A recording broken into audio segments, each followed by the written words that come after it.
Hi again then guys, and welcome to of course another speed tune for Gran Turismo Sport, and this one in particular is optimized for Special Stage Route X racing, because I have already done a speed tune for this car in a similar way to a couple of the other prototypes that I've also already done, but those tunes are in particular for Le Mans, where of course you need top speed, acceleration and handling, whereas on Route X it's more about the pure top speed, and the handling and then the acceleration comes second and third to that. So we've added a lot of speed. In other words, this car can do, or my tune for this car can do about 268 at Le Mans, whereas that same car with the same amount of power can be tuned to over 280 on Route X, so it makes a huge difference. Now, as far as the upgrades go, I would recommend dropping the weight as low as it can go. That helps with the centrifugal effect or lack thereof through the corner. The lower the weight, the less the car will try to pull out. As far as the power, you want that of course as high as it can go, along with the torque. Traction control I would recommend having turned off. You just don't need it for this one. We've got super soft tyres, of course that's down to personal preference. As far as the suspension, I would recommend having the rear on 70mm. Technically you could go even lower, down to 60, and that will make the acceleration and potentially the top speed as well that little bit better, but I would not recommend it because it makes the handling very unstable. The harsher you make it, the heavier the handling becomes through the corners. Then for the front, you want that as high as it can go. You don't technically have to do that, but if you level it out, you will improve the handling, but you will lose some top speed. So it all depends on what you want and what you need. For the frequency, crucially, you've got two main options here.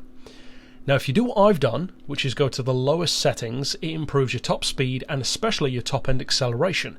However, it makes the car less stable on the higher parts of the corner. You have to keep low for this car to handle well in and through the corners. If you increase that all the way up to 4.5, for instance, it will become much more stable through the corners, but not quite as quick for acceleration. That's, funnily enough, how it tends to work with these prototype cars. So again, you need to decide what you want. And as a general rule, I would recommend keeping it as low as I have if you're in a room where you're not going to be slipstreaming many people. Let's say, for instance, you're racing against other prototypes.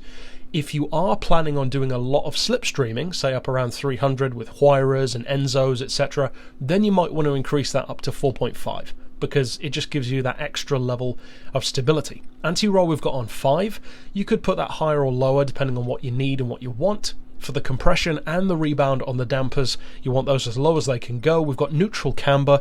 Again, feel free to give it some camber if you want to, but it's already pretty heavy through the corners, so you don't really need that. We've got neutral toe as well, so you're not dragging those tyres at high speed. Downforce, of course, you want set as low as it can go for top-end speed in particular. As far as the diff, I've opted for the lowest initial torque and the highest settings, as you can see, for both acceleration and braking.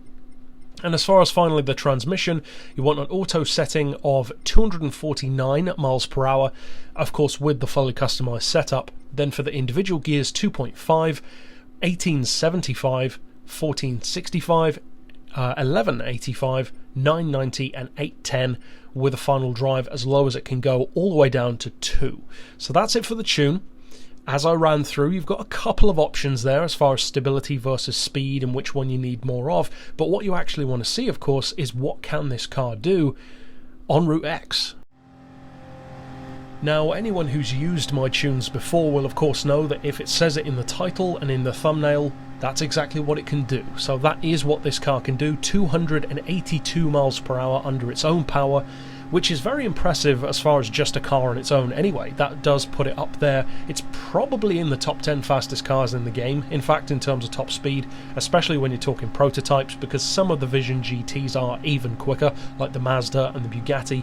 But for what it is, especially compared to how fast it was in the last game, this car is way quicker. It's a completely turned around machine because of that top end power as well.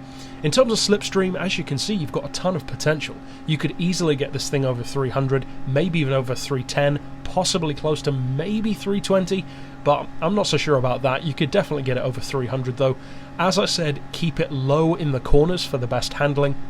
And if you do plan or know that you're going to go high in the corners for overtaking people, for instance, then I would definitely recommend increasing those suspension settings that I said about earlier on. So ultimately, one of the quickest cars in the game, definitely a great one to use if you are an Audi fan, and it's kind of a deceptive car in terms of performance. Many people don't expect it to be as quick as it is, so that in its own right is a pretty good thing about it.